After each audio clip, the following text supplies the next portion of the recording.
Bonjour à toutes et à tous et bienvenue pour cette nouvelle vidéo. On profite du soleil, du ciel bleu, de la chaleur car il fait 25 degrés. Très rapidement, les manifestations continuent, tellement que ça continue qu'on a appris que Charles III d'Angleterre, qui devait rendre visite ce week-end, finalement, la visite va être reportée. Que nous avons notre petit Macron qui est actuellement dans le Conseil de l'Europe, je crois, à la réunion du Conseil de l'Europe. Donc évidemment, on continue à parler de son intervention, etc.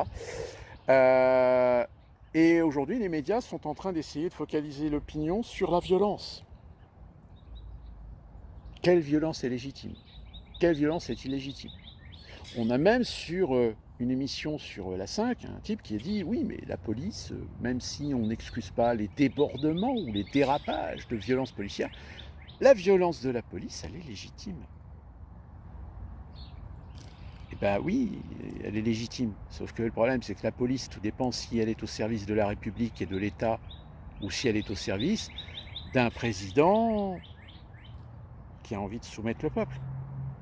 Là, dans ce cas-là, il y a une prise de conscience au sein de la police, au sein de la gendarmerie, de se dire je suis là pour servir la nation et pas pour faire de la répression contre le peuple au nom d'une élite. Mais ça, c'est un sujet qu'on a déjà abordé et on le réabordera certainement parce que c'est pas le sujet de la vidéo, vous l'avez vu en titre. Le titre aujourd'hui, c'est les extraterrestres. Alors, j'avais fait une vidéo sur les ovnis. Et évidemment, quand on parle des ovnis, on ne peut pas dissocier les ovnis des extraterrestres. Mais là, je vais juste vous parler des extraterrestres. Alors, pour commencer, on va remettre un petit peu de contexte. Regardez autour de vous. Si jamais vous voyez une fourmi, cette fourmi, elle représente le système solaire, c'est-à-dire le Soleil, les 8 planètes, la Terre et tout le tralala. Remettez cette fourmi à l'échelle de votre maison ou de votre jardin. Eh bien, c'est notre système solaire dans notre galaxie. Remettez votre jardin au niveau de la région où vous habitez, au niveau du pays où vous habitez, et au niveau de la planète tout entière. Et là, vous avez la proportion de ce qu'on appelle l'ensemble de galaxies, de groupes de galaxies, d'amas de groupes de galaxies, etc. etc. C'est-à-dire que là, j'essaie de vous faire déjà remettre un petit peu dans le contexte de l'immensité de l'univers. Cette même immensité qui même aujourd'hui fait consensus scientifique. C'est-à-dire que la science n'a pas la réponse absolue. Le consensus scientifique, c'est de dire il y a peut-être un espace infini, mais on n'en sait rien. Donc on n'ignore pas et on ne met pas à l'écart le fait que l'univers pourrait être fini. Mais on n'en a ni les technologies, ni les capacités de le savoir. Donc on ne peut qu'extrapoler. On ne peut qu'établir des théories suivant certaines valeurs, certains principes, certaines recherches, certaines données que nous possédons, mais qui n'apportent absolument aucune affirmation pour étayer la véracité d'une théorie. Je rappelle, la théorie, c'est la possibilité que. C'est le moyen d'apporter une réponse à des questions pour anticiper le fait que peut-être la réponse à la question, c'est cette réponse, c'est-à-dire cette théorie, ou peut-être une autre. Ou peut-être sous-jacent d'autres théories, etc. Enfin, je me comprends.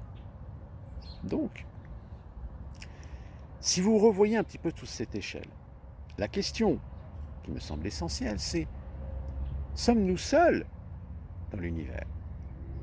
Eh bien, la réponse, elle est dans cette échelle de grandeur. C'est qu'il est 99,99% de chances que nous ne soyons pas la seule planète où la vie s'est développée. Je dis bien la vie s'est développée. Je ne dis pas que l'être humain s'est développé ou une forme de vie intelligente s'est développée. Là, encore une fois, théoriquement, il se peut qu'en effet, il y ait quelque part, dans un bras d'univers, dans un bras de galaxie, un système avec une étoile, avec des planètes, et une ou deux planètes qui se trouvent dans cette fameuse zone qu'on définit comme étant une zone habitable, entre guillemets, c'est-à-dire une zone où toutes les conditions sont réunies pour que la vie puisse se développer. Alors, similaire à la nôtre, ou avec quelques particularismes, puisque nous avons déjà des exemples sur notre propre planète, d'espèces vivantes qui se sont adaptées à des environnements où nous-mêmes, nous ne pouvons absolument pas vivre. Je pense par exemple aux fonds marins. Les fonds marins possèdent une diversité d'espèces qui se sont adaptées à l'environnement. Donc on peut très bien imaginer que des espèces complètement différentes de ce que nous pouvons imaginer aient pu se développer sur d'autres planètes. Alors après, en effet, des formes de vie primitives, des formes de vie avec leur propre intelligence, leur propre code, comme nous avons chez nous. Je vous parlais de la fourmi tout à l'heure. Les fourmilières sont régies par une organisation bien précise. Une organisation qui même est complètement contraire à ce que nous sommes, nous autres êtres humains. Les êtres humains, nous naissons, nous vieillissons et nous mourrons en étant des entités totalement indépendantes. Nous pouvons vivre en collectivité, mais nous sommes des entités indépendantes, autonomes. Alors qu'une fourmilière, la fourmilière définit, détermine chaque fourmi comme étant dans une fonction bien précise. Donc, je dirais que pour traiter le sujet des extraterrestres, il suffit simplement de se référer à ce que nous vivons ici, sur cette planète, vu la diversité d'espèces. Et comme je vous l'ai dit, des espèces qui se sont adaptées à leurs environnements. Donc il est fort probable que quelque part, dans l'immensité de l'univers, il y ait un système avec une étoile et des planètes, ou des formes de vie, voire même peut-être des atmosphères similaires, plus ou moins à ce que nous connaissons sur Terre, avec quelques variations, avec quelques différences. C'est tout à fait possible. De là, sur ce postulat, est-ce que des formes de vie intelligentes peuvent s'y développer? La réponse est oui. Est-ce que ces formes d'intelligence ont pu créer des civilisations? La réponse est oui. Maintenant, est-ce que notre planète a-t-elle été visitée par des extraterrestres? Eh bien là, j'ai envie de vous dire que la mesure de précaution impose à toute personne intelligente de dire « je ne sais pas, nous n'en savons rien ». Alors oui, j'entends très loin, au fond de la salle, quelqu'un dit « oui, sinon c'est faux, on a des preuves, etc. » Quelles preuves? Est-ce que des extraterrestres ont pu visiter notre planète? Là aussi, oui, peut-être, c'est possible. Mais si c'est vrai, s'il est vrai que des extraterrestres ont pu visiter notre planète, ça veut dire qu'ils ont une technologie très avancée. Ça veut dire qu'ils ont une technologie très avancée, donc issue peut-être d'une civilisation très avancée. Civilisation, notez bien, je vais revenir un peu plus loin.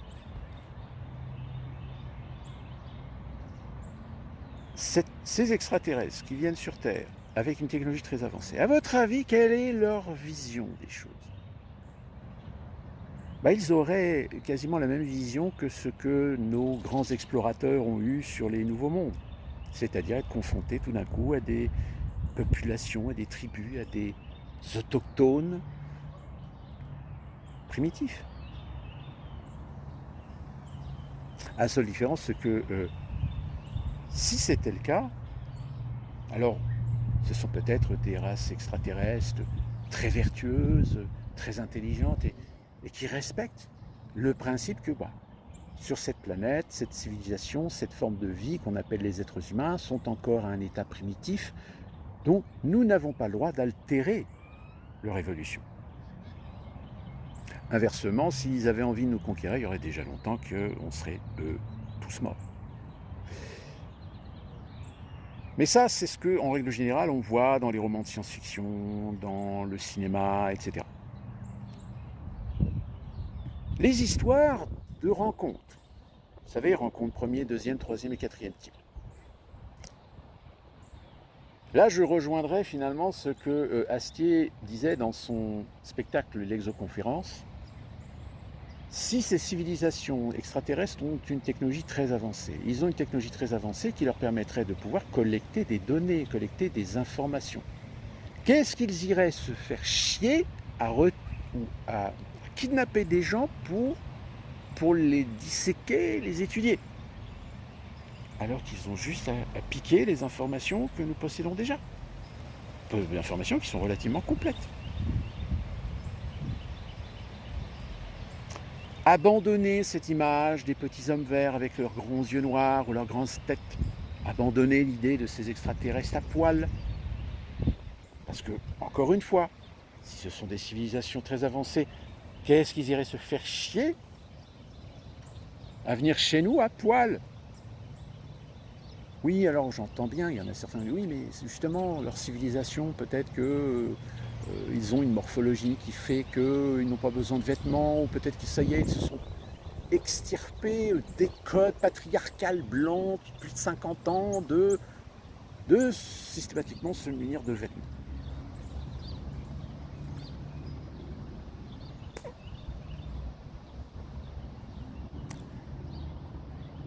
Si des extraterrestres savent que nous existons, deux choix. Est-ce que vous pensez qu'ils viendraient nous voir pour faire copain-copain, au vu de ce que nous sommes, au vu de ce que nous représentons, au vu de ce que nous sommes en matière de niveau de civilisation? Ou est-ce qu'au contraire, vous pensez qu'ils se disent, oh là, oh cela, non, trop primitif, en plus ils peuvent faire chouchou avec des armes nucléaires, etc. Non, cela, il faut s'en écarter très très loin. Et ben moi, je suis plutôt partisan de la deuxième solution. Et pour une autre raison. D'ailleurs, je vous parlais de civilisation. Imaginez demain, oui, en effet, on a des extraterrestres qui déboulent sur Terre. Ah, salut, comment vous allez, etc. Alors, comment ça fonctionne chez vous, etc. C'est quoi vos technologies, etc. Et tout d'un coup, ils vous disent, ah ben nous, dans notre monde, dans notre civilisation, il y a quelques différences morphologiques des individus, mais nous n'avons pas de race. Mieux, dans notre civilisation, nous avons une civilisation unique, il n'y a pas de pays, il n'y a pas de nation, il n'y a pas de culture différente, nous avons une culture unique. Alors oui, il y a quelques différences que nous avons conservées de par nos milliers, voire nos centaines de milliers d'histoires. Oui, nous avons par le passé connu des guerres, des génocides, des guerres mondiales, nous avons exterminé, nous avons génocidé des races, mais aujourd'hui nous sommes équilibrés, nous sommes une civilisation équilibrée. Et puis, en revanche, si un jour il y en a un qui pose la question, et sinon, Dieu, est-ce que vous croyez en Dieu? Pardon? Ben oui, Dieu, le divin. Vous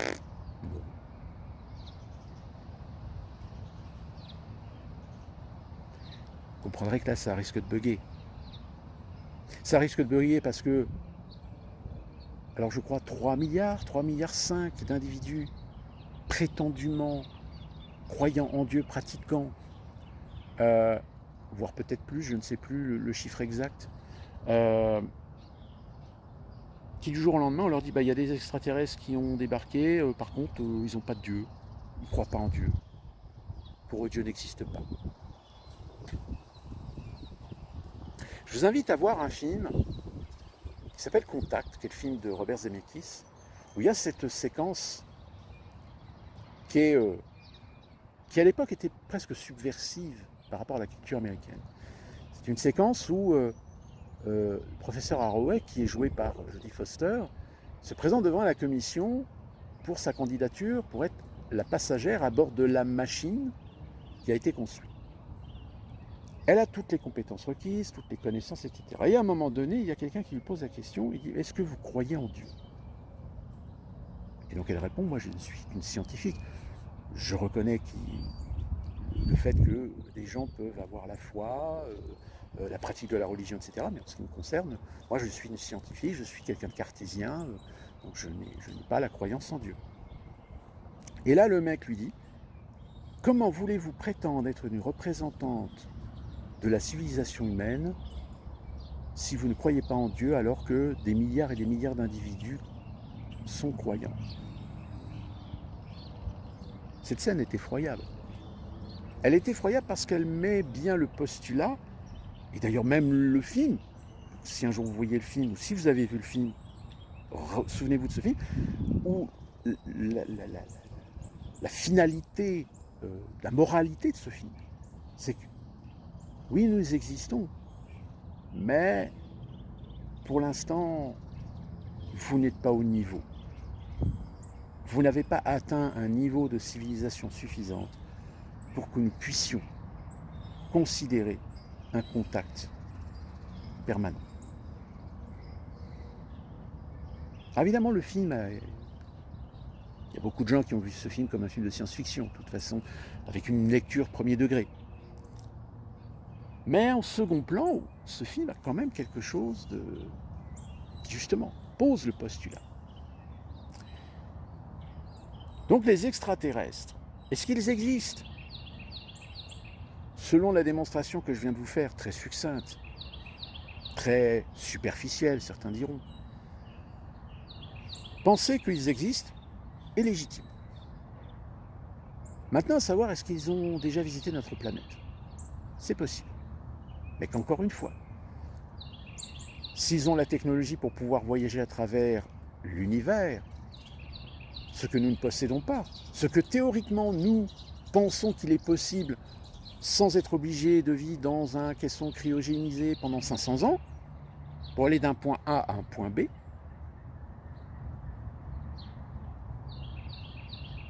quelle considération, quelle vision ils peuvent avoir de notre planète, surtout en ce moment, où nous sommes tous en train de nous taper sur la gueule, où nous sommes tous en train de jouer des jeux d'échecs pour savoir qui va avoir le pouvoir sur l'autre, qui veut acquérir quoi, qui a la légitimité de penser que sa seule pensée, sa seule opinion est la seule vérité comparativement à celle de son voisin. Nous vivons un monde finalement de distorsion. Nous vivons un monde de conflits perpétuels, de remise en question, de dualité.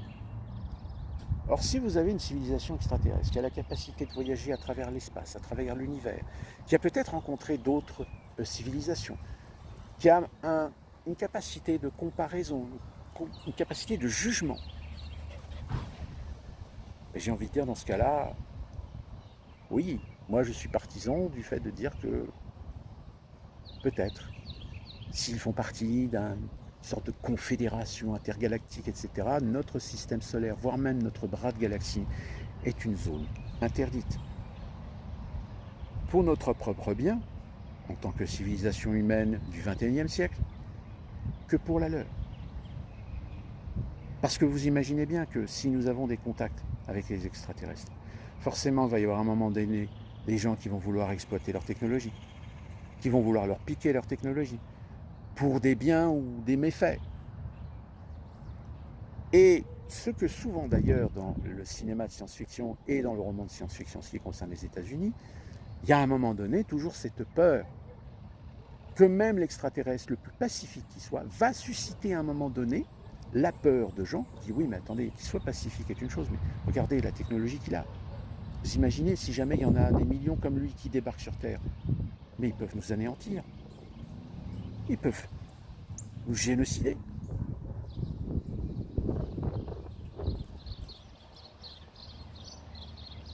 Donc, en conclusion, je dirais, extraterrestres, est-ce qu'ils existent? Oui. Est-ce qu'ils sont déjà venus? Peut-être. Est-ce qu'ils ont des activités sur Terre? Non. Ils n'ont pas besoin. Quel intérêt ils auraient? Encore une fois, s'ils ont la technologie pour voyager vers l'espace dans des temps courts, ils ont certainement un niveau technologique, un niveau civilisationnel. Qu'est-ce qu'ils iraient se faire chier à vouloir essayer d'échanger ou de partager des choses avec nous? Non, ils n'en ont aucun intérêt, surtout en l'état actuel.